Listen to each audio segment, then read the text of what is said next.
तो hello students, कैसे हो आप सभी लोग। स्वागत है आप सभी का बायो स्टडीज यूट्यूब चैनल के ऊपर। आज के इस वीडियो में हम वन शॉट सीरीज जो हम ले रहे थे उसमें चैप्टर नंबर 6 लेने वाले हैं, जिसका नाम है प्लांट वाटर रिलेशन।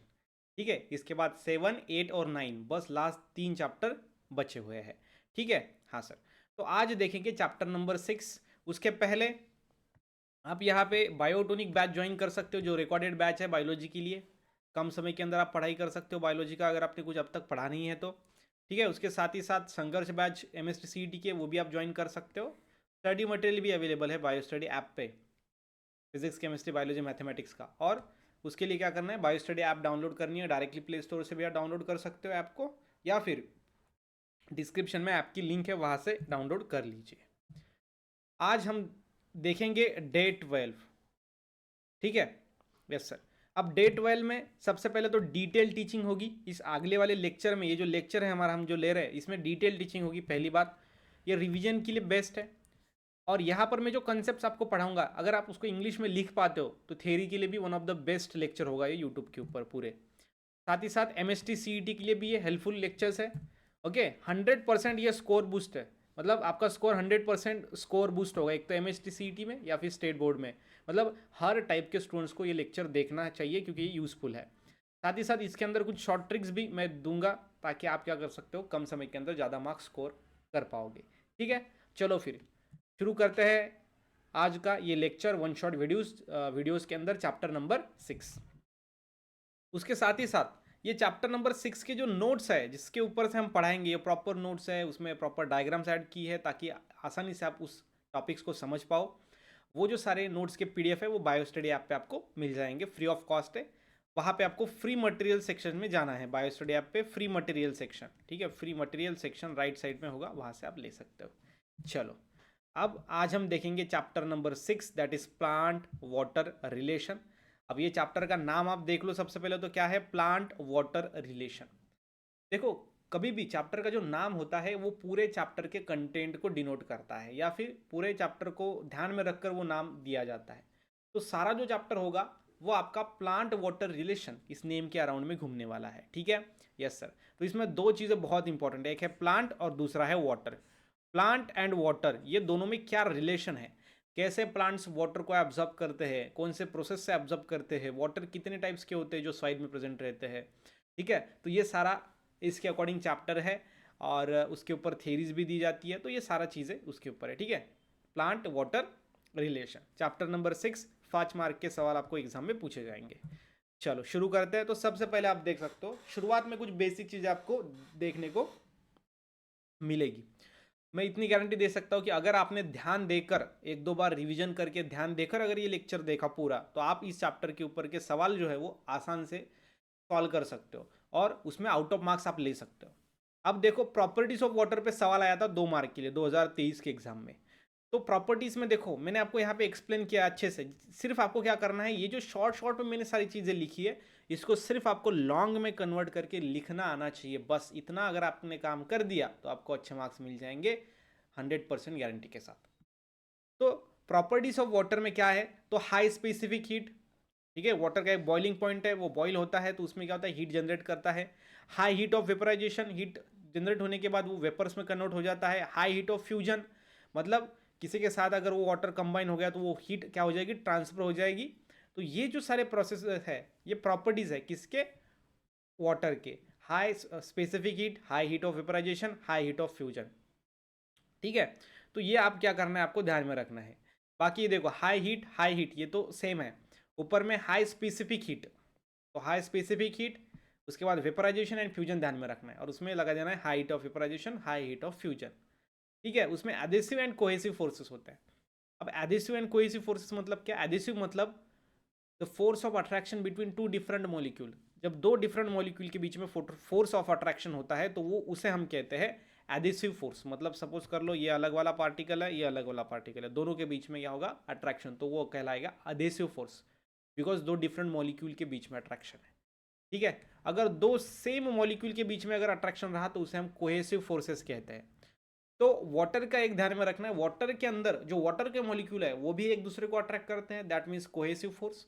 और वाटर के मॉलिक्यूल और जिस ग्लास में वो है उस ग्लास के मॉलिक्यूल वो भी एक दूसरे को अट्रैक्ट करते हैं, तो उनके बीच में लगता है एडेसिव फोर्स। क्लियर? ये चीज़ आपको समझनी पड़ेगी प्रॉपर्टीज ऑफ वाटर में। ये सारी चीज़ें अगर आपने डिटेल में लिखी, थोड़ा डिटेल में लिखा, ठीक है, तो क्या हो जाएगा, आपको आंसर मिल जाएगा और आपके out of marks topic cover हो जाएंगे। ठीक है, 2 मार्क का सवाल 2023 में आया था, इस साल आने की संभावना नहीं है, हो सकता है इसके ऊपर एमसीक्यू पूछा जाए।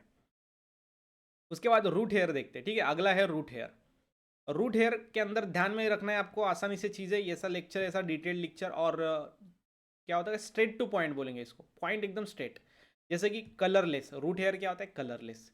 देखो रूट्स के ऊपर ना हेयर जैसे स्ट्रक्चर होते हैं जिनको बोला जाता है रूट हेयर, तो वो कलरलेस होते हैं। उसके बाद अनब्रांच होते हैं, उसमें कोई ब्रांच नहीं होती, वो कम समय के लिए वहाँ पे रहते हैं, शॉर्ट लिव है। उसके बाद उसके ऊपर कितने लेयर होते हैं, 2 लेयर होते हैं, 2 लेयर, पेक्टिन एंड सेलुलोज। ठीक है, पेक्टिन एंड सेलुलोज के 2 लेयर्स वहाँ पे पाए जाते हैं आपके रूट हेयर्स के ऊपर। ठीक है, हाँ sir, colourless, unbranch, short live, 2 layer, pectic अंदर की लेयर जो होती है, आउटर लेयर, वो पेक्टिन अंदर की सेलुलोज से बनती है। शॉर्ट लिव को बोलेंगे हम इफेमेरल। क्लियर? हाँ सर, अगर इस साल आपको रूट हेयर पूछा 2 मार्क के लिए एक्सप्लेन करने के लिए, तो ये 4 पॉइंट्स लिखने पड़ेंगे आपको। Root hair is colourless which do not have any type of colour, इस ऐसा आपको बड़ा करके लिखना है। दूसरा, root hair is unbranch, okay, do not contain any sub root hairs. Then short live, root hair is short live, it has a short life span that is ephemeral. और last में लिखना है root hair has 2 layer, outer layer is made up of pectin and inner layer is made up of cellulose. बात खत्म, 2 में से 2 marks मिल जाएंगे। ठीक है, हाँ सर, ये आप देख सकते हो, ये है आपका रूट। ठीक है, अब ये रूट के अंदर आप देख सकते हो अलग अलग रीजन्स पाए जाते हैं, और ये रीजन्स के अंदर देखो आप, ये जो है ये रूट हेयर्स कहलाते हैं। रूट हेयर्स का जो काम होता है वो ध्यान में रखना है कि एब्जॉर्प्शन जो वाटर होता है, एब्जॉर्प्शन किसका, वाटर का, H2O का जो एब्जॉर्प्शन होता है वो मेनली होता है by root hair. Root hair absorb करने के लिए मदद करते हैं। क्लियर? हाँ सर, ये अलग अलग जो जोन है वो हम देखने वाले हैं आगे हमें। ठीक है, यस सर। अब एक इपीफाइटिक रूट जो है वो इंपॉर्टेंट है बहुत, ये चीज़ आपको ध्यान में रखनी है। थोड़ा सा साइड में हो जाता है, आपको दिख जाएगा। तो इपीफाइटिक रूट क्या होते हैं? रूट तो आपको पता है, रूट जो होता है ना सर, प्लांट का डिसेंडिंग पार्ट होता है जो नीचे जाने वाला है। ठीक है, अगेंस्ट द ग्रेविटी काम नहीं करता, वो टूवर्ड द ग्रेविटी काम करता है। उसको बोलते हैं मतलब फोटो जो है, सनलाइट के अगेंस्ट में वो काम करता है, दैट इज वो हो गया आपका against the direction of sunlight जो बढ़ता है प्लांट का पार्ट, वो होता है रूट, है कि नहीं? तो इपीफाइटिक रूट मतलब क्या? तो देखो इपीफाइटिक रूट जो है वो इपीफाइटिक प्लांट में होते हैं। तो इपीफाइटिक प्लांट क्या है वो समझना पड़ेगा। इपीफाइटिक प्लांट मतलब ऐसा प्लांट जो दूसरे प्लांट के बॉडी के ऊपर है। सपोज कर लेते हैं, देखो ये हमारे पास प्लांट है, ये प्लांट जो है वो सॉइल से वाटर ले रहा है, हाँ या ना? हाँ सर, रूट की मदद से। लेकिन इस प्लांट के बॉडी के ऊपर दूसरा एक प्लांट है, अब उसके रूट्स तो सॉइल में नहीं है, तो वो पानी कहाँ से लेगा? तो ऐसा प्लांट जो दूसरे के बॉडी के ऊपर प्रेजेंट रहता है, इसको बोला जाता है इपीफाइटिक प्लांट। क्या बोला जाता है? इपीफाइटिक प्लांट। ये चीज़ ध्यान में रखनी है। और ये इपीफाइटिक प्लांट के पास होते हैं इपीफाइटिक रूट्स, और ये रूट्स के अंदर एक स्पेशल टाइप का टिश्यू होता है जिसको बोला जाता है वेलामन टिश्यू। और ये वेलामन जो टिश्यू होता है वो क्या करता है कि वाटर वेपर्स जो है वो एयर से एब्जॉर्ब करने की कैपेसिटी उनके अंदर होती है। मतलब हवा में जो थोड़े थोड़े वाटर होता है, मतलब ह्यूमिडिटी हम बोलेंगे उसको, तो वहाँ से एयर से वाटर एब्जॉर्ब करने की प्रॉपर्टी उस वेलामन टिश्यू में होती है, जो वेलामन टिश्यू इपीफाइटिक रूट्स में पाए जाते हैं। ठीक है, इपीफाइटिक रूट्स किसके होते हैं? इपीफाइटिक प्लांट के। तो ये चीज़ ध्यान में रखनी है, एमसीक्यू के लिए आपको पूछा जा सकता है। अगली चीज़ है साइटोप्लाज्मिक एक्सटेंशन। देखो जो रूट हेयर होता है ना वो साइटोप्लाज्मिक एक्सटेंशन है। साइटोप्लाज्मिक मतलब क्या? साइटोप्लाज्म बाहर आ गया है किस सेल का? इपीब्लेमा सेल का। और इसकी लेंथ आप देख सकते हो 1 to 10 नैनोमीटर इसकी लेंथ होती है किसकी? रूट हेयर की। अब यहाँ पे देख सकते हो आप, ये मैं आपको रूट हेयर यहाँ पे एक्सप्लेन करने वाला हूँ। ये देखो ये डायग्राम है, आपके बुक में थोड़ी सी अलग डायग्राम है। अलग मतलब क्या, तो मैं आपको बताता हूँ क्या एक्स्ट्रा चीज़ है। तो इसमें ना यहाँ तक की डायग्राम है आपको बुक में, यहाँ पे नीचे एक थोड़ी एक सेल ऐड कर दी है। अब देखो प्लांट की बॉडी किससे बनती है? सेल से बनती है। ह्यूमन बींग्स की बॉडी कैसे बनती है? सेल से बनती है। तो रूट भी कैसे बना होगा? सेल से ही बना होगा। तो इपीब्लेमा सेल से ये रूट बनता है। और उस सेल में क्या होता है? सेल में तो सब है सर। अब ये प्लांट सेल होने के बाद कारण इसके अंदर सेल वॉल रहेगी, सबसे ऊपर साइटोप्लाज्म रहेगा सर, वैक्यूल रहेगा सर। ये इपीडर्मल सेल है, बाहर के लेयर वाले सेल को इपीडर्मल सेल कहा जाता है। ये सेल मेम्ब्रेन है, आपको पता है कि प्लांट सेल में सेल वॉल भी होती है और सेल मेम्ब्रेन भी होता है और न्यूक्लियस भी होता है। अब ये जो सेल है आप देख सकते हो, इस सेल में ये जो वैक्यूल है, ठीक है, ये जो वैक्यूल है, सेंट्रल वैक्यूल इसको बोला जाता है, बीच में होता है। ये सेंट्रल वैक्यूल बाहर आ गया है, और साथ ही साथ ये यहाँ पे ये क्या है, साइटोप्लाज्म, ये साइटोप्लाज्म भी क्या हो गया है, बाहर आ गया है। तो रूट हेयर क्या है, तो रूट हेयर है sir cytoplasmic extension, cytoplasmic extension. और किसका एक्सटेंशन है, कौन से सेल का, तो इपीब्लेमा सेल, इपीब्लेमा सेल का साइटोप्लाज्मिक एक्सटेंशन हुआ है, साइटोप्लाज्म बाहर आ गया है, साथ ही साथ वैक्यूल्स भी बाहर आ गया है, और उसके ऊपर सेल वॉल और सेल मेम्ब्रेन भी वैसे ही शेप के हो जाएंगे। तो यहाँ पे क्या बन गया, आपका रूट हेयर बन गया, और ये रूट हेयर क्या करते हैं, आपको वाटर को एब्जॉर्ब करने के लिए मदद करते हैं प्लांट बॉडी को। ठीक है, यस सर। अब ये जो है वो फुल्ली ग्रोन रूट हेयर है, और ये न्यूली, देखो ये ग्रो हो रहे हैं, newly growing root hairs. I think root hairs आपको समझ में आया होगा। It is colourless, unbranch, okay, short lived and which has two layer. Outer layer में बनती है इसकी पेक्टिन से, अंदर लेयर बनती है सेलुलोज से। Are you getting, yes sir. Diagram based सवाल आया था 2022 के एग्जाम में, ठीक है, 22 या फिर मुझे लगता है कोविड-19 के समय पे आया था 2000, ठीक है, तब रूट हेयर्स पे सवाल आया था डायग्राम बेस। तो इस साल जो है पूछा जा सकता है। ठीक है, चलो ये बात आपको समझ में आ गई। यहाँ तक हमने कितने पॉइंट देखे, एक properties of water, root hair, ठीक है, ये 2 पॉइंट हमने देख लिए। अब देखते हैं टाइप्स ऑफ वाटर। जो आपका सॉइल है, इस सॉइल में अलग अलग प्रकार के वाटर्स पाए जाते हैं जो प्लांट बॉडी एब्जॉर्ब करता है।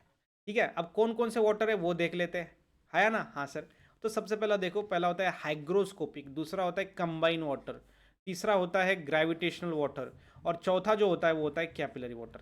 4 टाइप के वाटर यहाँ पे पाए जाते हैं।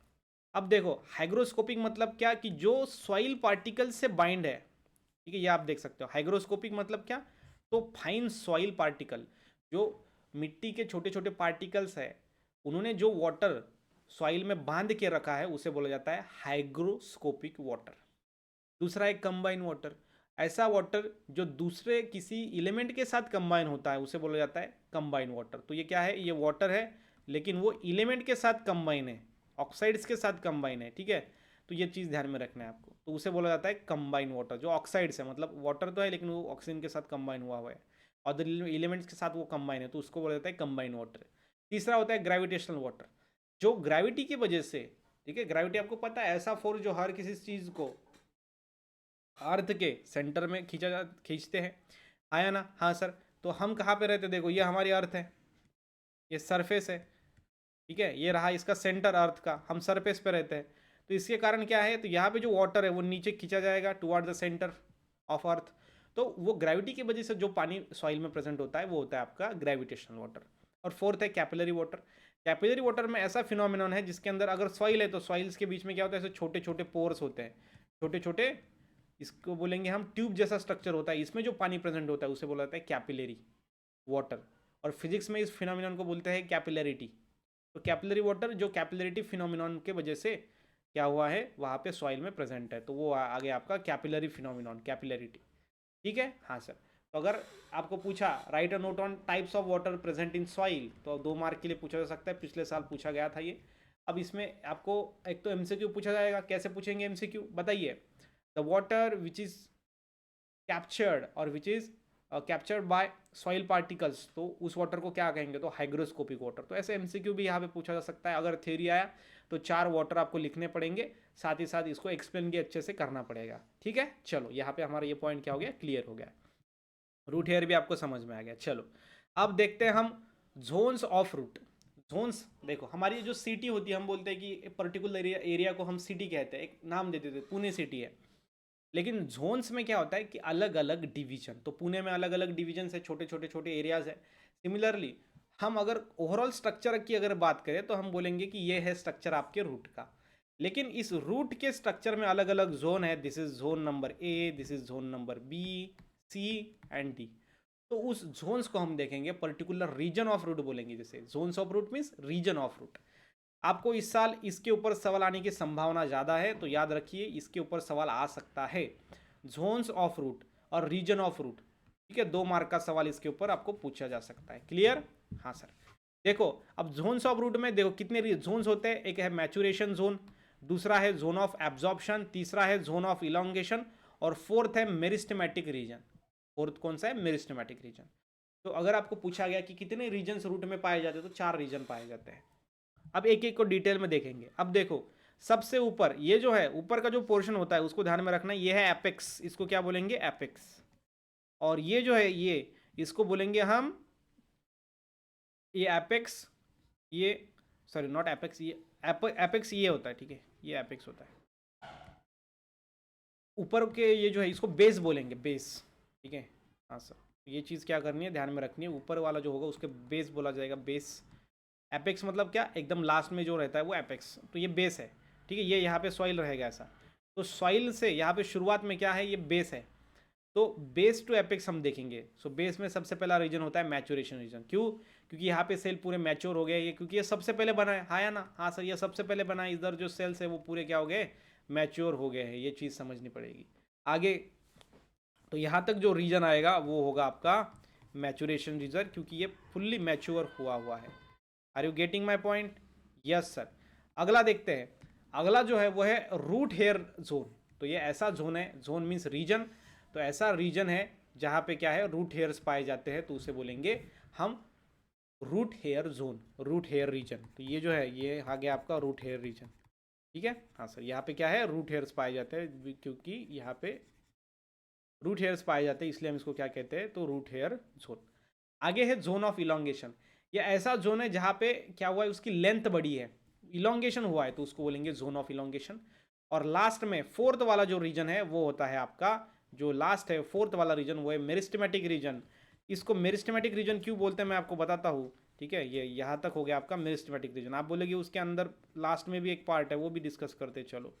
तो कितने रीजन होते हैं सॉइल में, ध्यान में रखना है, जो रूट होता है प्लांट का सॉइल में, उसमें 4 जोन होते हैं, 4 रीजन होते हैं। पहला मैचुरेशन रीजन, दूसरा रूट हेयर रीजन, तीसरा जोन ऑफ इलोंगेशन, और चौथा मेरिस्टेमेटिक रीजन।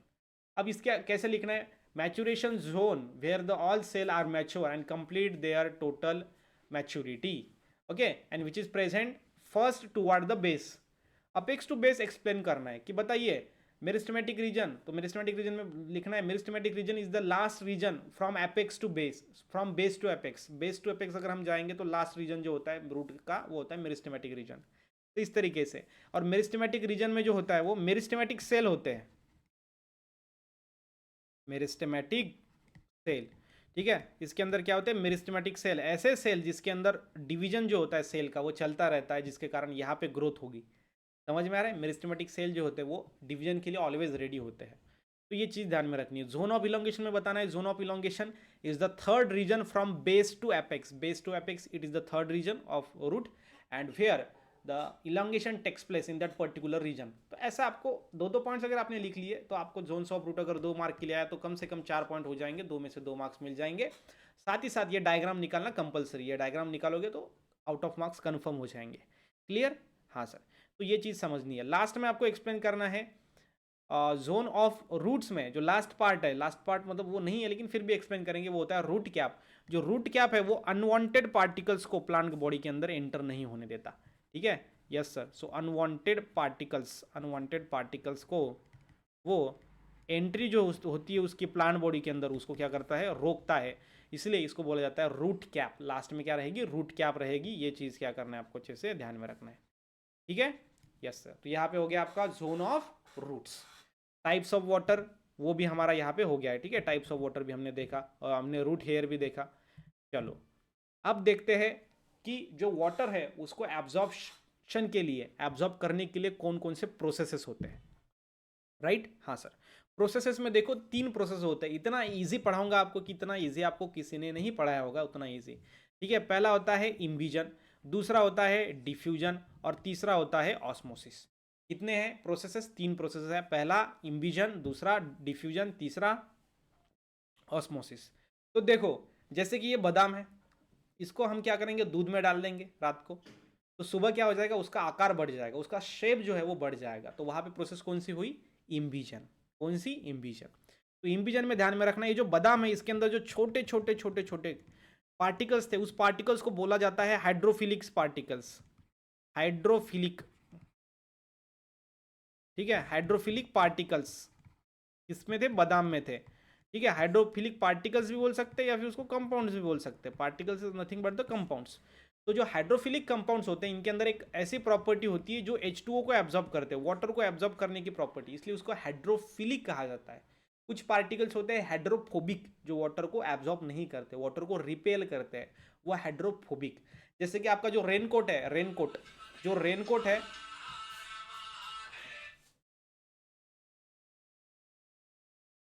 तो यहाँ पर जब आप पढ़ाई करते हो तो आपको क्या करना है, मोबाइल जो है वो साइलेंट करके रखना है। चलो अब देखते हैं इम्बिजन। अब इम्बिजन में हमने देखा है कि हाइड्रोफिलिक पार्टिकल्स थे। हाइड्रोफिलिक पार्टिकल जो है इसमें H2O, वाटर जो होता है उसको एब्जॉर्ब करने की प्रॉपर्टी होती है, वो होता है हाइड्रोफिलिक। कुछ होते हैं हाइड्रोफोबिक। हाइड्रोफोबिक में क्या होता है कि वहाँ पे जो पार्टिकल्स होते हैं वो वाटर को रिपेल करते हैं। जैसे कि आपका रेनकोट, रेनकोट जो बना हुआ है वो हाइड्रोफोबिक पार्टिकल से बना हुआ है जो वाटर को एब्जॉर्ब नहीं करते। तो ये चीज़ समझनी है। तो ये आपको ध्यान में रखना है। इम्बिजन सिंपल है, कोई भी चीज़ वाटर को एब्जॉर्ब करती है क्योंकि इसके अंदर हाइड्रोफिलिक कंपाउंड्स होते हैं जिसके कारण वाटर को एब्जॉर्ब किया गया है, उस प्रोसेस को बोला जाता है इम्बिजन। दूसरा होता है डिफ्यूजन। अब डिफ्यूजन की अगर हम बात करें तो इसमें देखो मूवमेंट ऑफ मॉलिक्यूल, देखो डिफ्यूजन में सीधा बात है, एक होता है region of higher concentration, region of high concentration, ठीक है। फिर से एक बार यहाँ पे अच्छे से लिखते हैं क्योंकि ये नोट्स आपको बाद में मिलने वाले हैं कि नहीं। हाँ सर, तो यहाँ पे मैं लिख देता हूँ रीजन ऑफ हाई कॉन्सेंट्रेशन, ये है रीजन ऑफ लो कॉन्सेंट्रेशन।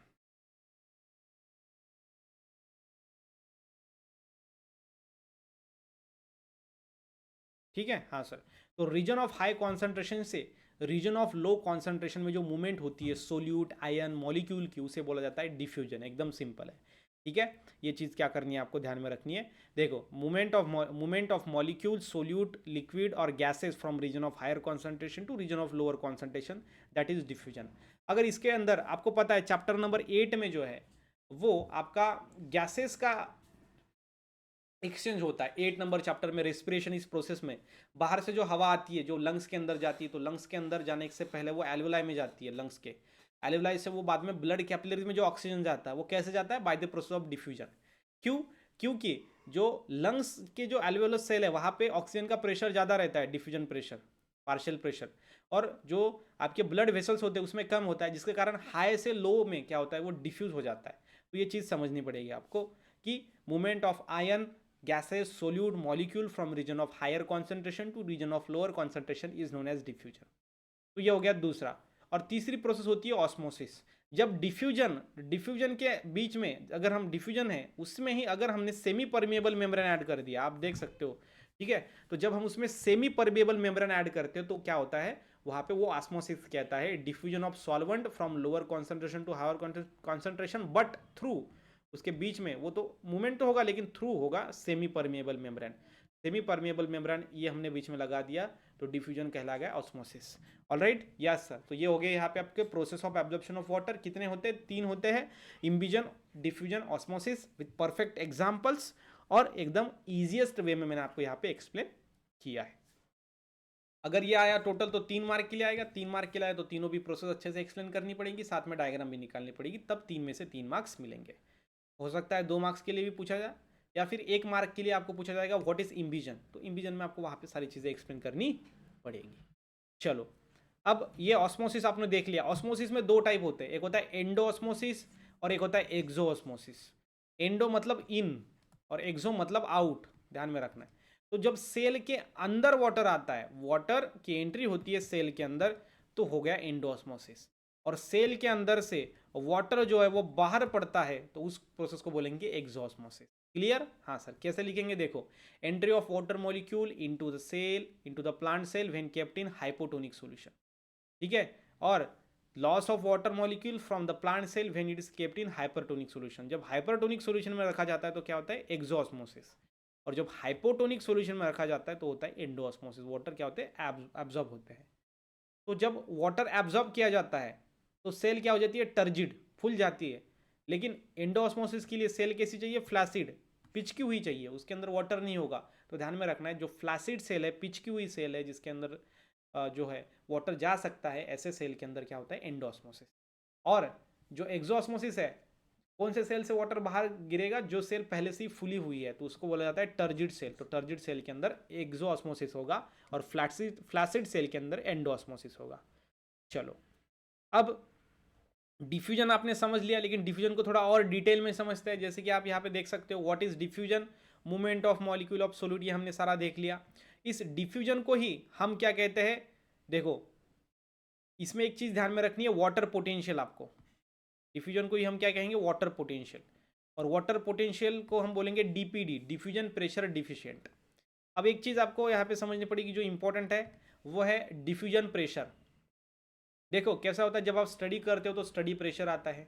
जब आप डिफ्यूजन इस प्रोसेस को देखते हो तो डिफ्यूजन मतलब क्या होना, movement of water from region of higher concentration to region of lower concentration, water की या फिर मॉलिक्यूल आयन सोल्यूट की बोलेंगे। तो वहाँ पे डिफ्यूजन जब होगा तब क्या क्रिएट होगा, डिफ्यूजन प्रेशर क्रिएट होगा। ठीक है, तो डिफ्यूजन प्रेशर डायरेक्टली प्रोपोर्शनल किससे है, number of diffusion particle. Directly proportional का अर्थ क्या होता है, जब एक क्वांटिटी बढ़ती है तो दूसरी भी ऑटोमेटिकली बढ़ जाती है। तो ये इनका जो रिलेशन है वो है डायरेक्टली प्रोपोर्शनल का। मतलब क्या कि डिफ्यूजन प्रेशर कब ज़्यादा होगा, जब नंबर ऑफ डिफ्यूजन पार्टिकल ज़्यादा होंगे। ठीक है, हमें अगर काम करना है, हमारे पास 10 लोग हैं और 100 लगे, ओके 100 स्टूडेंट्स है, तो काम कब ज़्यादा होगा, जब 100 स्टूडेंट्स है। तो काम डायरेक्टली प्रोपोर्शनल है नंबर ऑफ वर्कर से। उसी प्रकार से डिफ्यूजन का प्रेशर है directly proportional with number of diffusion particle. Diffusion particle ज़्यादा रहेंगे तो डिफ्यूजन प्रेशर ज़्यादा रहेगा, डिफ्यूजन प्रेशर कम रहेगा मतलब डिफ्यूजन पार्टिकल्स कम है। ठीक है, ये चीज़ ध्यान में रखनी है, ये रिलेशन ध्यान में रखना है। उसके साथ ही साथ डीपीडी हम कैसे कैलकुलेट कर सकते हैं ये मैं आपको बताता हूँ। वाटर पोटेंशियल को ही हम डीपीडी कहते हैं, डिफ्यूजन प्रेशर डिफिशिएंट को ही हम वाटर पोटेंशियल कहते हैं। ठीक है, यूज फॉर डीपीडी। तो अगर आपको किसी ने बोला एक्सप्लेन वाटर पोटेंशियल, किसी ने बोला मतलब एग्जाम में ही पूछेंगे 2 मार्क के लिए, ठीक आहे, तर 2 मार्कासाठी जर हा प्रश्न आला की एक्सप्लेन वॉटर पोटेन्शियल, तर कसं लिहिणार, तर त्यामध्ये तुम्हाला सांगायचं आहे water potential is nothing but the DPD. And what is DPD, DPD is the diffusion pressure deficient. आणि त्याला कसं कॅल्क्युलेट करायचं, तर जे प्युअर सॉल्वंट आहे, प्युअर सॉल्वंटचा डिफ्युजन प्रेशर घ्यायचा आणि त्याला नॉर्मल सॉल्वंटचा डिफ्युजन प्रेशर जे आहे तो त्याच्यामधून मायनस करायचा. ठीक आहे, प्युअर सॉल्वंटच्या डिफ्युजन प्रेशरमधून नॉर्मल सॉल्वंटचा डिफ्युजन मायनस करायचा प्रेशर, तर आपल्याकडे डीपीडी भेटतं. डीपीडी म्हणजेच असतं डिफ्युजन प्रेशर डिफिशियंट. आणि त्यालाच आपण सक्शन प्रेशर सुद्धा म्हणतो, त्याला आपण एसपी सुद्धा म्हणतो. SP means suction pressure. Clear, ये चीज़ ध्यान में रखनी है. साथ ही साथ ये जो सक्शन प्रेशर है ये किसने कॉइन किया, तो बीएस मेयर नाम का साइंटिस्ट था 1938 में. उन्होंने क्या किया, कॉइन किया. हो सकता है एमसीक्यू इसके ऊपर आ जाए. चलो आगे देखते हैं. ये देखो, ये डिफ्यूजन आपको यहाँ पे हम दर्शा रहे हैं. ठीक है, ये आउटसाइड द सेल है, ये अंदर है, ये वाटर के मॉलिक्यूल है. तो वाटर के मॉलिक्यूल देखो आप, यहाँ से बाहर से अंदर क्या हो रहा है, डिफ्यूज हो रहा है. ये चीज़ क्या करनी पड़ेगी, समझनी पड़ेगी आपको, क्योंकि यहाँ पे जो है कॉन्सेंट्रेशन हाई है, यहाँ पे लो कॉन्सेंट्रेशन है, इसलिए हाई से क्या हो रहा है, लो कॉन्सेंट्रेशन में मूवमेंट हो रही है वाटर के पार्टिकल्स की, मॉलिक्यूल्स की. चलो आगे चलकर आपको ध्यान में रखना है यहाँ पे turgor pressure and wall pressure. ठीक है, क्या ध्यान में रखना है, turgor pressure and wall pressure. What is turgor pressure, what is wall pressure. देखो जब सेल होती है, ठीक है, यह है आपकी सेल. ये सेल क्या करती है, वाटर को एब्जॉर्ब करती है. किसको, वाटर क्या करेगी, एब्जॉर्ब वाटर को. तो वाटर को ये एब्जॉर्ब करेगी. तो जब वाटर एब्जॉर्ब होगा तो ये जो सेल है इसके अंदर जो पार्टिकल्स है वो क्या करेंगे, इस वॉल के ऊपर प्रेशर लगाएंगे, हाँ या ना. अगर हमने बलून में ज़्यादा अगर हवा भर दी तो क्या होगा, बलून्स के जो वॉल रहेंगे उसके ऊपर प्रेशर एग्जर्ट करेंगे ना वो पार्टिकल्स.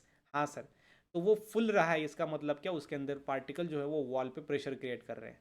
तो इसीलिए टर्जर प्रेशर मतलब फूलने का प्रेशर इज इक्वल टू होता है वॉल प्रेशर, क्योंकि जो फूल रहा है इसका मतलब क्या है, वॉल में प्रेशर बढ़ रहा है. तो turgor pressure is nothing but the wall pressure. ठीक है, और वो हमेशा पॉजिटिव होता है, क्योंकि फूलने में, फूलना मतलब वो ज़्यादा ही होगा ना. फूल जब टर्जर होता है तो टर्जर प्रेशर ये जो है वो पॉजिटिव ही रहेगा, क्योंकि टर्जर होना मतलब वो फूलना, और वो पॉजिटिव में रहेगा. कम अगर रहा फ्लैसिडिटी में वो प्रेशर कम रहेगा, लेकिन टर्जर में प्रेशर ज़्यादा रहेगा क्योंकि वो फुल रहा है ना. हाँ सर, तो turgor pressure is nothing but the wall pressure, इसलिए यहाँ पे दिया गया है TP is equal to WP. चलो यहाँ पे क्या करेंगे, लिखेंगे turgor pressure is equal to wall pressure. ठीक है, हाँ सर, तो ये चीज़ क्या करनी है यहाँ पे समझनी है. उसके बाद water potential of pure water वो ऑलवेज होता है 0. पिछले बार एग्जाम में सवाल पूछा गया था. चलो आगे बढ़ते हैं. अब फैसिलिटेड डिफ्यूजन पढ़ेंगे. फैसिलिटेड डिफ्यूजन के अंदर जो पाथवेज होते हैं वो 2 पढ़ेंगे, प्लाज्मोलिसिस, डी प्लाज्मोलिसिस पढ़ेंगे, मैकेनिज्म ऑफ वाटर एब्जॉर्प्शन पढ़ेंगे. मैकेनिज्म ऑफ वाटर एब्जॉर्प्शन उसके बाद थियरी जो अलग अलग है वाटर एब्जॉर्प्शन के ऊपर वो पढ़ेंगे, ट्रांसपोर्ट ऑफ फूड और ट्रांसपिरेशन। ये सारे प्रोसेस देख के हमारा क्या हो जाएगा, चैप्टर एंड हो जाएगा। इजी चैप्टर है, कम इसके अंदर आपको दिया गया है, ठीक है। कंटेंट थोड़ा कम है, मतलब ज़्यादा कुछ हार्ड चैप्टर नहीं है। चलो अब फैसिलिटेड डिफ्यूजन देखते हैं। डिफ्यूजन तो आपने अच्छे से समझ लिया। अब फैसिलिटेड डिफ्यूजन मतलब क्या, the passive absorption of solute when mediated by carrier. जब डिफ्यूजन के बीच में कोई ना कोई प्रेजेंट रहा, मेडिएटेड बाय कैरियर, तब उसे बोलेंगे डिफ्यूजन। लेकिन कौन सा डिफ्यूजन, फैसिलिटेड डिफ्यूजन। ओके, देखो when a passive absorption of solute when mediated by carrier is known as facilitated diffusion. Particle that are lipid soluble can easily diffuse through lipoprotein cell membrane. अब देखो cell membrane मतलब semi permeable membrane है cell membrane, ठीक है। Cell membrane क्या होता है, semi permeable होता है, आधी चीज़ों को अंदर जाने देता है, कुछ चीज़ों को रोकता है। तो उसमें ध्यान में रखना है जो लिपिड सोल्यूबल होते हैं वो इजीली डिफ्यूज हो जाते हैं, ठीक है। Yes sir. लेकिन अगर आप यहाँ पे देखोगे तो diffusion of hydrophilic solute has to be facilitated. जो हाइड्रोफिलिक सोल्यूट्स है जो वाटर को एब्जॉर्ब करने वाले हैं उसमें फैसिलिटेट करना पड़ता है, क्योंकि क्या, because their diffusion across the membrane is difficult. उनका जो मेम्ब्रेन के अक्रॉस में जो मूवमेंट है, जो जा रहे हैं क्रॉस करके, वो डिफिकल्ट होता है। और इसमें जो ध्यान में रखना, तो मेम्ब्रेन जो प्रोटीन्स होते हैं वो उनको मदद करते हैं। क्लियर, हाँ सर। तो सीधा सीधा एक परमिएबल मेम्ब्रेन से सेमी परमिएबल मेम्ब्रेन से सीधी सीधी एंट्री करना, बीच में कोई उसको मदद नहीं कर रहा, तो वो हो गया डिफ्यूजन। लेकिन जो हाइड्रोफिलिक सोल्यूट्स होते हैं वो अच्छे से बॉर्डर क्रॉस नहीं कर पाते, तो उनको मदद करते कौन, मेम्ब्रेन प्रोटीन्स।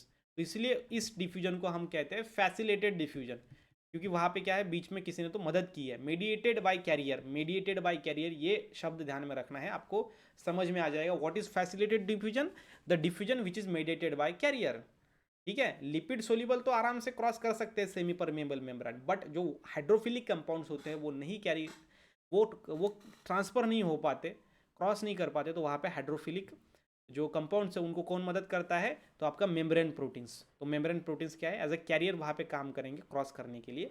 तो ऐसा डिफ्यूजन जिसमें मेडिएटेड होता है कैरियर, उसे बोलेंगे फैसिलिटेड डिफ्यूजन, ठीक है। अब फैसिलिटेड डिफ्यूजन में दो पाथवेज है, ठीक है, वो पढ़ते हैं। दो पाथवे में पहला पाथवे है एपोप्लास्ट पाथवे, ठीक है, और दूसरा होता है सिम्प्लास्ट पाथवे। एक एपोप्लास्ट पाथवे एंड दूसरा होता है सिम्प्लास्ट। एपोप्लास्ट में देखो, some amount of water passes across the root through the cell wall and the intercellular spaces of cortical cell. अब देखो, एक तो सेल वॉल से जाएगा वो, या फिर इंटरसेलुलर स्पेसेस से जाएगा। जो कॉर्टिकल सेल होते हैं उनके बीच में जो जगह होती है उनको बोला जाता है intercellular spaces of cortical cell और सेल वॉल। देखो ये जो वाटर है ये एपोप्लास्ट पाथवे है, कैसे, देखो ये सेल वॉल से जा रहा है, उसके साइड साइड से वॉल से जा रहा है, साथ ही साथ जो स्पेस है दो सेल के बीच में, कॉर्टिकल सेल, ये कौन सी है जिससे कॉर्टेक्स बना, ये कॉर्टिकल सेल। तो कॉर्टिकल सेल के बीच में जो जगह है, मतलब intercellular space of cortical cell, वहां से वाटर जा रहा है अंदर, ओके। साथ ही साथ वो सेल वॉल किससे जा रहा है, तो उसको बोलेंगे एपोप्लास्ट। और सिम्प्लास्ट में क्या होता है, ये देखो ये सिम्प्लास्ट है, ये सीधा सीधा जो है वो एक सेल से दूसरे सेल, दूसरे सेल से तीसरे सेल में। तो ध्यान में रखना है, ये लिविंग सेल को जो है उसके बीच में से, ये सेल के बीच में से वाटर जा रहा है, उस टाइप के पाथवे को हम बोलेंगे सिम्प्लास्ट पाथवे, ठीक है। सो थ्रू प्लाज्मोडेस्माटा वो क्या कर रहा है, ये सिम्प्लास्ट पाथवे में जो वाटर है वो एक सेल से दूसरे सेल में जा रहा है सीधा सीधा उसको क्रॉस करके।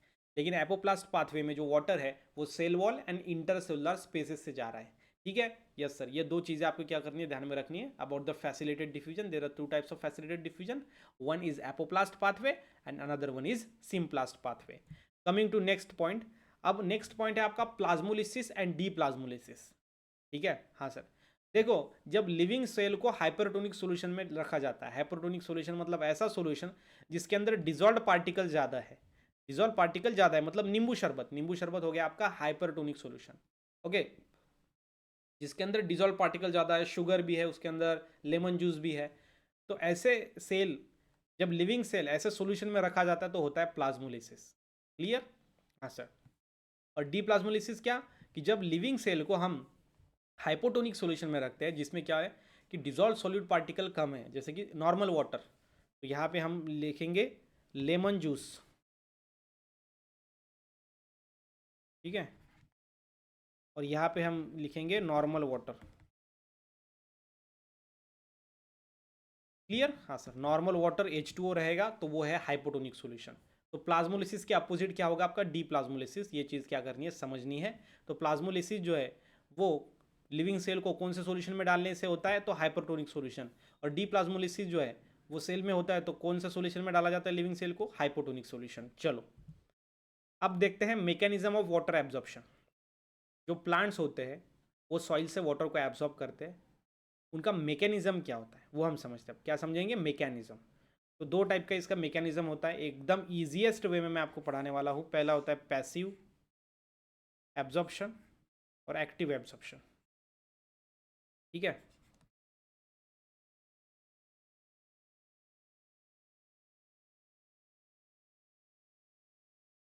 Passive absorption and active absorption.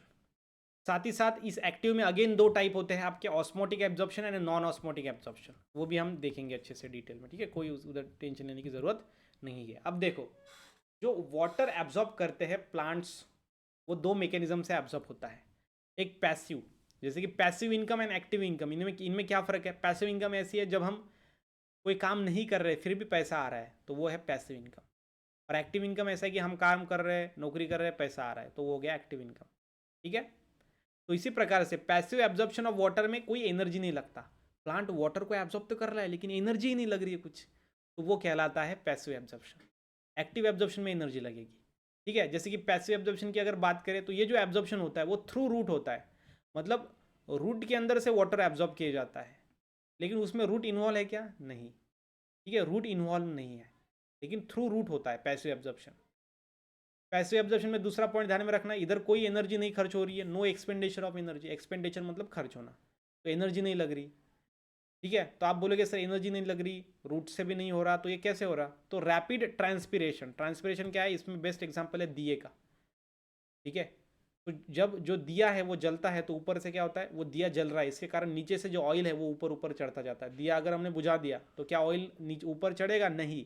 तो इसी प्रकार से प्लांट में ट्रांसपिरेशन प्रोसेस होती है, जिसमें प्लांट की जो लिप्स होते हैं वहाँ से वाटर लॉस होता रहता है। ऊपर से लॉस होगा तो नीचे से वो गेन होगा ना, क्योंकि वहाँ पे क्या होगा, वाटर प्रेशर तैयार होगा, ठीक है।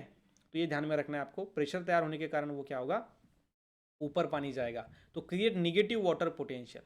तो ये तो नेचुरली हो रहा है, हमको कुछ करने की ज़रूरत है क्या, नहीं सर। तो occurs during the day time, day time में ही होता है, क्योंकि डे टाइम में क्या होती है, सनलाइट, जिसके कारण डे टाइम में ये होता है। क्योंकि डे टाइम जब रहा तब क्या होगा, वाटर लॉस होगा, वाटर लॉस होगा तो वाटर गेन होगा। Yes sir. तो पैसिव एब्जॉर्प्शन के बारे में ये चीज़ ध्यान में रखनी है, थ्रू द रूट होता है, बट रूट इन्वॉल्व नहीं है। रूट की मदद है कि इसमें कुछ नहीं है मदद। No expenditure of energy, rapid transpiration की वजह से वहाँ पे निगेटिव वाटर पोटेंशियल तैयार होता है और ऑटोमेटिकली प्लांट में पानी ऊपर चढ़ता रहता है। और ये डे टाइम में ही होता है, नाइट टाइम में नहीं होता, ठीक है। अब एक्टिव एब्जॉर्प्शन देखो, ऐसा एब्जॉर्प्शन जिसमें एनर्जी लग रही है, ताकत लग रही है, ठीक है। ये बाय रूट होता है, रूट इसमें मदद करते हैं। और इधर एक्सपेंडिचर ऑफ एनर्जी होता है, एनर्जी वहाँ पे खर्च हो जाता है। उसके बाद ये जो है वो रूट प्रेशर की वजह से होता है, रूट में प्रेशर की वजह से पानी ऊपर चढ़ता है। और ये जो है वो ड्यूरिंग नाइट टाइम होता है, ठीक है। ये चीज़ ध्यान में रखना, क्योंकि डे टाइम तो ये आपका पैसिव चल रहा है ना, तो नाइट में ये होगा, नाइट में पैसिव बंद हो जाता है, क्योंकि वहाँ पे फिर ट्रांसपिरेशन नहीं होगा। ट्रांसपिरेशन नहीं होगा तो वाटर, निगेटिव वाटर पोटेंशियल नहीं क्रिएट होगा, तो कैसे पानी ऊपर चढ़ेगा। तो ये दो मैकेनिज्म आपको ध्यान में रखने हैं। आई होप आपको समझ में आया होगा। ये जो मैंने छोटे छोटे पॉइंट्स लिखे हैं, इसको ही आपको एग्जाम में बड़ा करके लिखना है। उतनी अगर कलाकारी आपने कर दी तो अच्छे मार्क्स मिल जाएंगे। चलो, अब आपका जो एक्टिव है वो दो टाइप में डिवाइड होता है, ठीक है। एक है ऑस्मोटिक एब्जॉर्प्शन, दूसरा है non osmotic absorption. Osmotic absorption दिया एटकिंस एंड प्रिस्टी ने 1922 में। एंड जो आपका नॉन ऑस्मोटिक एब्जॉर्प्शन है वो क्रैमर एंड थाइमन नाम के साइंटिस्ट ने दिया 1959 में, ठीक है। हाँ सर। अब यहाँ पे देखो, ऑस्मोटिक जो एब्जॉर्प्शन है, अकॉर्डिंग टू ऑस्मोटिक ग्रेडियंट, जो ऑस्मोटिक ग्रेडियंट है उसके अकॉर्डिंग जो एब्जॉर्प्शन होता है वाटर का, वो उसको बोला जाता है ऑस्मोटिक एब्जॉर्प्शन। और जो against the osmotic gradient water absorption होता है प्लांट बॉडी में, वो होता है non osmotic absorption. Osmotic gradient मतलब क्या, वाटर का लेवल, ठीक है। चलो, ये दो टाइप्स आपको याद करने हैं एज इट इज। चलो अब देखते हैं हम theories to explain mechanism of translocation of water. देखो, अलग अलग साइंटिस्ट ने अलग अलग थियरीज दी एक्सप्लेन करने के लिए कि वाटर का मैकेनिज्म कैसा है, कैसे वाटर एब्जॉर्ब किया जाता है, ट्रांसलोकेशन कैसे होता है। ट्रांसलोकेशन मतलब, ट्रांस मतलब चेंज, लोकेशन मतलब पोजीशन। तो कैसे वाटर एक पोजीशन से दूसरे पोजीशन में जाता है, कैसे वो ट्री ट्रंक से वो आगे टॉप के पोजीशन पे पहुंचता है, लीव्स ब्रांचेस तक पहुंचता है। ठीक है। हाँ सर, तो ये चीज़ क्या करनी है हमको समझनी है, और उसके बाद लास्ट प्रोसेस हम देखेंगे आपका स्टोमेटा, ट्रांसपीरेशन, वो सारी चीज़ें। चलो, अब ये जो 3 थियरीज है बहुत इंपॉर्टेंट है, ये समझने में वैसे हार्ड है, लेकिन मैं आपको यहाँ पे ईजिएस्ट वे में उसको पढ़ाने वाला हूँ। ठीक है, चलो अब देखो यहाँ पे अलग अलग साइंटिस्ट ने अलग अलग थियरीज बताई कि कैसे वाटर एब्जॉर्ब किया जाता है प्लांट बॉडी ने। तो वहाँ तब हमें वो थ्योरी सही लगती थी, क्योंकि हमें तब पता ही नहीं था वाटर कैसे एब्जॉर्ब होता है, अब पता लग गया है। पहली थ्योरी थी रूट प्रेशर थ्योरी, दूसरी थ्योरी थी कैपिलरिटी थ्योरी, और तीसरी थी कोहेजन टेंशन थ्योरी। ये 3 थ्योरीज आपको पढ़ाई में है। अब तीनों थ्योरीज के कुछ जो है वो ऑब्जेक्शंस भी है, मतलब कुछ चीज़ें गलत इन्होंने बताई। ठीक है, ऑब्जेक्शंस बाकी साइंटिस्ट ने उठाए कि आप अगर ऐसा बोल रहे हो तो ऐसा अगर हुआ तो क्या होगा, मतलब एब्जॉर्प्शंस इसके ऊपर भी है। ठीक है, वो हम देखते हैं। रूट प्रेशर थ्योरी को वाइटल थ्योरी बोला जाता है, vital theory important theory. Capillarity theory को फिजिकल फोर्स बोला जाता है, क्योंकि कैपिलरिटी फिजिक्स का फिनोमिनन है। कोहेजन टेंशन थ्योरी को ट्रांसपिरेशन पुल थ्योरी बोला जाता है, क्योंकि ये ट्रांसपिरेशन प्रोसेस के अंदर इन्वॉल्व होती है, जिसकी वजह से वाटर ऊपर चढ़ता है। देखो पहली चीज, पहली theory that is root pressure theory, ये जे प्रिस्ली नाम के साइंटिस्ट ने बताई थी। किसने दी ये? जे प्रिस्ली नाम के साइंटिस्ट ने बताई। और इसके थ्योरी के अनुसार क्या है, तो जो पानी ऊपर चढ़ता है वो रूट प्रेशर की वजह से चढ़ता है। अब देखो आप, ये रूट प्रेशर, रूट में यहाँ पे क्या क्या है, तो मैनोमीटर प्रेशर को मेज़र करने के लिए लगाया है, ये रूट है। और रूट में जब लगाते हैं तो इनिशियल लेवल जो थी वो प्रेशर की ये थी, रूट में लगाने के बाद ये थी, मतलब रूट में प्रेशर है, तो प्रेशर की वजह से पानी ऊपर चढ़ता होगा। ये इस थ्योरी का कहना था, जे प्रिस्ली नाम के साइंटिस्ट ने बताया। ठीक है, हाँ सर, लेकिन रूट प्रेशर में जो पानी चढ़ रहा है वो बहुत कम है, जो लंबे लंबे बहुत ज़्यादा लंबे प्लांट है उनके अंदर कैसे चढ़ेगा पानी, तो ये भी क्या था, ऑब्जेक्शंस था उसके ऊपर। दूसरी थ्योरी है कैपिलरिटी थ्योरी। कैपिलरिटी को फिजिकल फोर्स थ्योरी कहते हैं। This theory was put forward bye Boheme, ये बोहेम नाम के साइंटिस्ट ने क्या किया, उसको दिया। और तीसरी जो थ्योरी थी वो डिक्सन एंड जॉली नाम के साइंटिस्ट ने उसको दिया, एक्सप्लेन किया। ठीक है, according to this theory physical force जो होंगे and dead cell are responsible for ascent of sap. तो एसेंट ऑफ सैप मतलब क्या, तो नीचे से, सॉइल से, रूट से मॉलिक्यूल को ऊपर जाना, चढ़ना, उस प्रोसेस को एसेंट ऑफ सैप कहा जाता है। तो ये चीज़ क्या करनी है आपको ध्यान में रखनी है about the physical force theory. Accent of SAP जो होता है वो होता है because of physical forces. Physical forces दो है, cohesive force and adhesive force.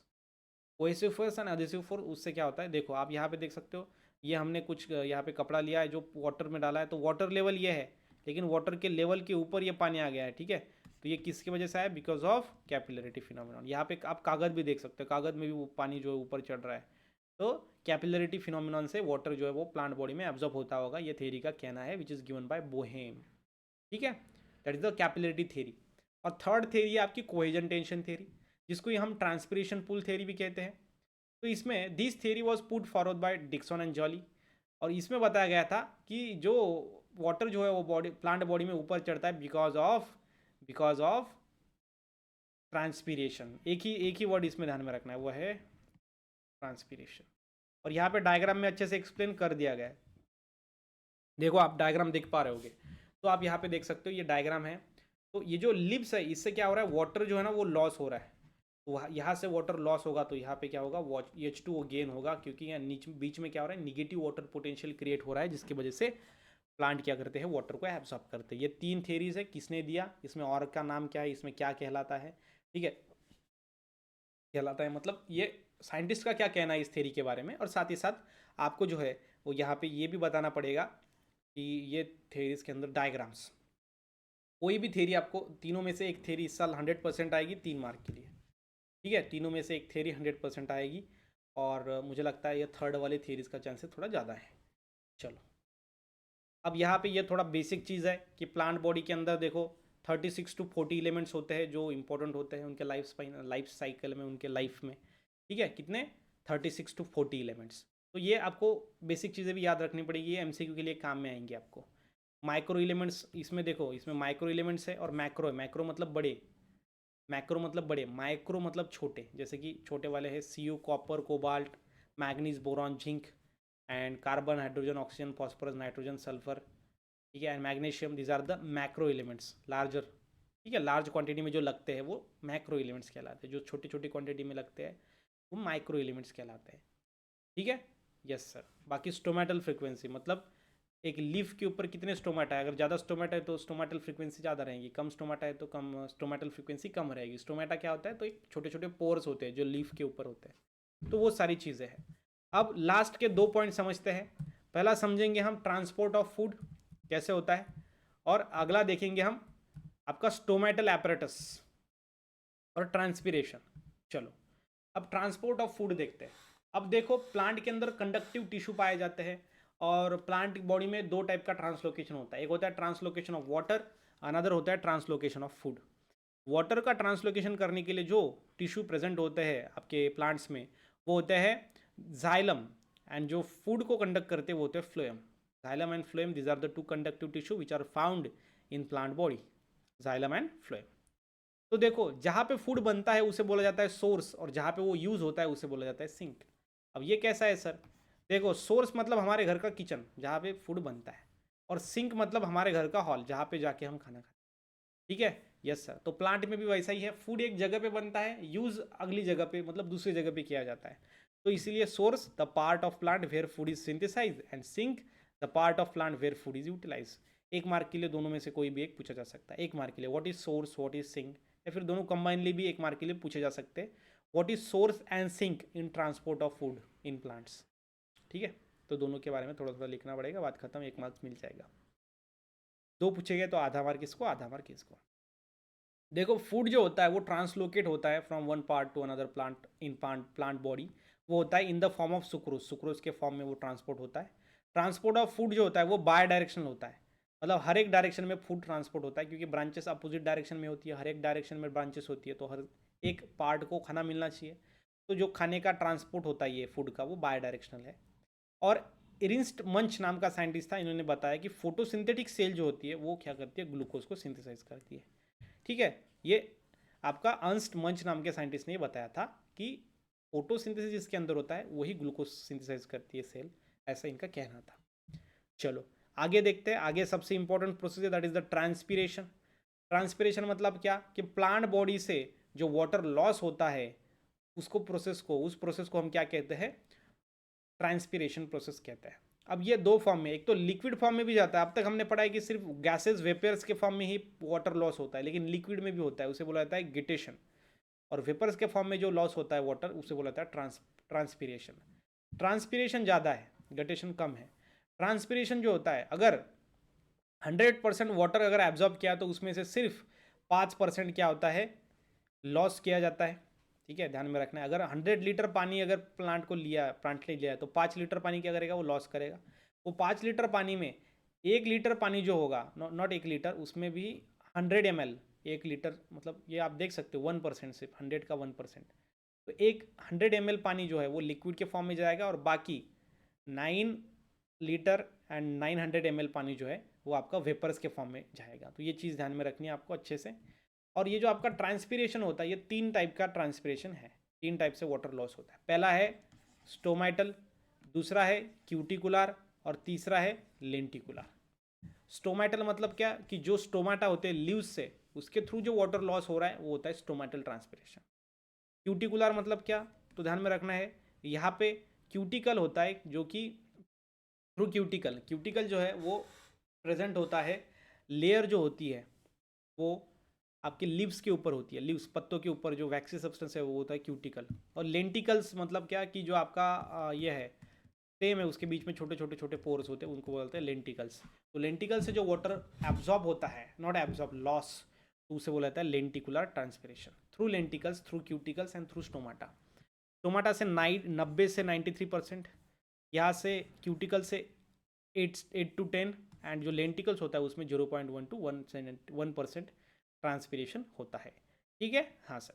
अब हम स्टोमेटल ट्रांसपीरेशन में 3 चीज़ें हमको समझनी पड़ेगी। स्टोमेटल ट्रांसपीरेशन में ये 3 इसमें डिवाइड होता है, एक है ईपीस्टोमेटिक, हाइपोस्टोमेटिक एंड एम्पीस्टोमेटिक। अब देखो कुछ जो पत्ते होते हैं, कुछ प्लांट्स होते हैं, उसमें जो पत्ते होते हैं उसके अपर सरफेस पे लीव्स होते हैं, अपर सरफेस पे लीव्स के। ठीक है, अब सपोज करो तो यहाँ पे डाल देते हैं डायग्राम। तो ये लीव्स है, इस लीव्स के अपर सरफेस में स्टोमेटा, क्योंकि नीचे वाटर है। कुछ प्लांट्स ऐसे वाटर में जो होते हैं उनके नीचे वाले सरफेस में क्या नहीं होते, पोर्स नहीं होते, ऊपर वाले सरफेस में होते हैं। तो लोटस जैसे कि एग्जांपल। तो ये होंगे इपीस्टोमेटिक, जिसमें स्टोमेटा आउटर साइड पे, इपी मतलब आउटर, स्टोमेटिक मतलब स्टोमेटा, तो आउटर साइड पे जब स्टोमेटा रहेंगे इपीडर्मिस पे तो वो रहेगा इपीस्टोमेटिक, लोअर साइड पे रहेंगे तो हाइपोस्टोमेटिक, और दोनों साइड पे रहेंगे तो एम्फीस्टोमेटिक। तो लोअर साइड पे किस में रहते हैं, नेरियम, नेरियम जो है वो रेगिस्तान में रहने वाला प्लांट है, जिसमें क्या होता है कि जो पोर्स है वो नीचे के साइड में होते हैं, क्योंकि ऊपर के साइड में अगर रहेंगे तो सनलाइट से फिर ज़्यादा से ज़्यादा ट्रांसपिरेशन होगा, प्लांट की डेथ हो जाएगी, तो ये ध्यान में रखना है। और एम्फीस्टोमेटिक मतलब दोनों तरफ होते हैं, जैसे कि ग्रासेस में दोनों तरफ भी होते हैं, तो ये चीज़ क्या करनी है, ध्यान में रखनी है आपको अबाउट द ट्रांसपीरेशन। ट्रांसपीरेशन में स्टोमेटल ट्रांसपीरेशन में 3 टाइप है, इपीस्टोमेटिक, हाइपोस्टोमेटिक एंड एम्फीस्टोमेटिक। चलो अब स्टोमेटल एपरेटस समझते हैं। स्टोमेटल एपरेटस मतलब क्या, कि स्टोमेटा किस किस चीज़ों से बना है, स्टोमेटल एपरेटस उसे कहलाते हैं हम। देखो ये स्टोमेटा जो है वो गार्ड सेल से बनता है, एक स्टोमा से बनता है और एसेसरी से, ठीक है। ये देखो सबसे पहले ये बीच में होता है आपका स्टोमा, स्टोमा मतलब पोर, ठीक है, ये समझ में आ रहा है, हाँ सर। स्टोमा के बाजू में होते हैं ऐसे गार्ड सेल, ठीक है, ये गार्ड सेल आगे, और साथ ही साथ उसमें होते हैं एसेसरी सेल्स, ठीक है, ये एसेसरी सेल्स होते हैं बाद में, ठीक है, यस उसके आउटर में। तो ये चीज़ ध्यान में रखनी है आपको। अब गार्ड सेल में ध्यान में रखना है, गार्ड सेल के 2 शेप होते हैं, एक किडनी शेप और एक डम्बल शेप। देखो किडनी शेप कैसे होता है गार्ड सेल, ये बीच में स्टोमेटा है, ठीक है, ये ऐसा।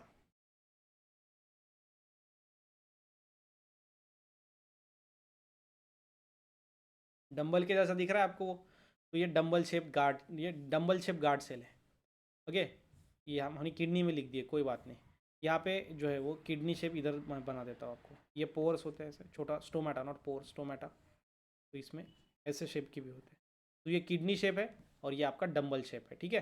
ये हमने क्या किया है, उसको अपोजिट में ड्रॉ किया है, लेकिन आप समझ सकते हो, कोई बात नहीं, उसमें ये एरो हम क्या करते हैं, निकाल देते हैं, ठीक है। चलो सर, ये हो गया आपका डंबल शेप गार्ड सेल, ये हो गया आपकी kidney shape guard cell.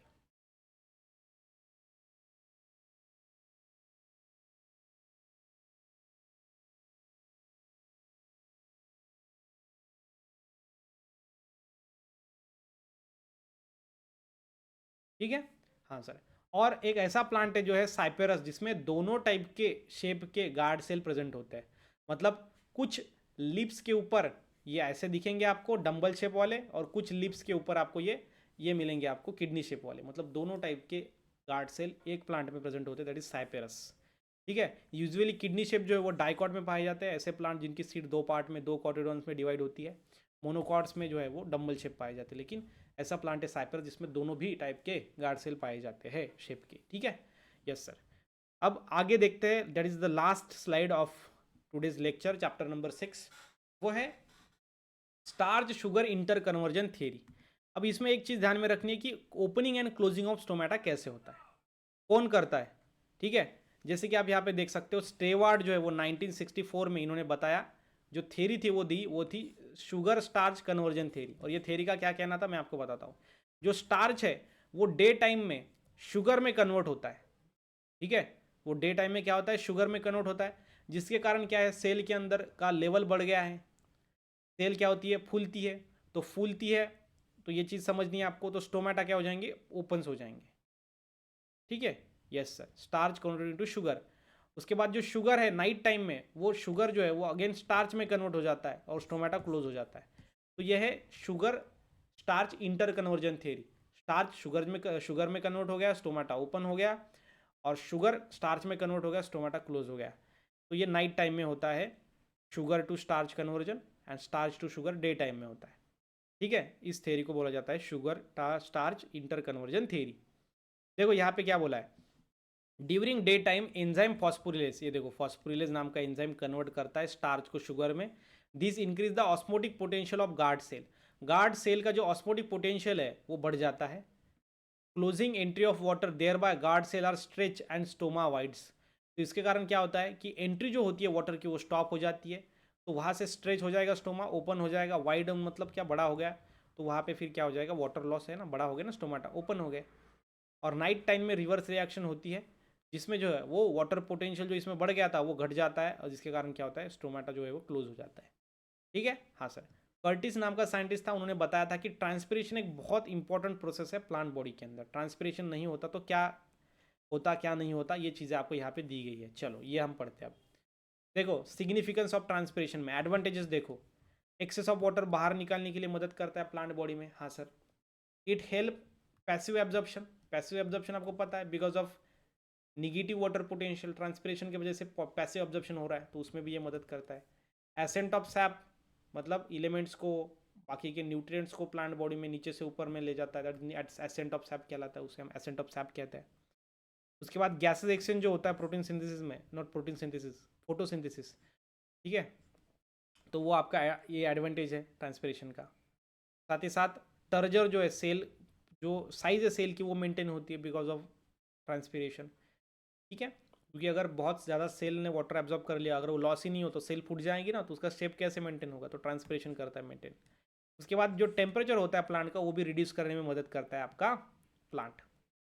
Disadvantage में देखो, excessive transpiration leads to wilting, देखो एक्सेसिव ट्रांसपिरेशन इसका डिसएडवांटेज है, मतलब ज़्यादा भी अगर लॉस हो गया तो क्या होगा, प्लांट बॉडी की क्या हो जाएगी, वहाँ पे डेथ हो जाएगी, प्लांट बॉडी को इंजरी हो जाएगी। तो ये चीज़ आपको क्या करनी है, यहाँ पे ध्यान में रखनी है। तो यहाँ पे हमने क्या किया, आपका जो चैप्टर नंबर 6 है वो यहाँ पे कंप्लीट किया है, जिसमें सारी प्रोसेसेस हमने डिटेल में देखी। जो मैंने पढ़ाया इसको अगर आप थियरी में कन्वर्ट करके अच्छे से लिख पाते हो तो आप आउट ऑफ मार्क्स ले आओगे इस चैप्टर के अंदर। आई होप ये वीडियो आपको अच्छा लगा होगा। वीडियो अगर अच्छा लगा है तो प्लीज़ वीडियो को लाइक करना, चैनल को सब्सक्राइब करना। इसी के साथ ही साथ मिलते हैं नेक्स्ट वीडियो में, तब तक के लिए stay happy, stay motivate. Thank you so much.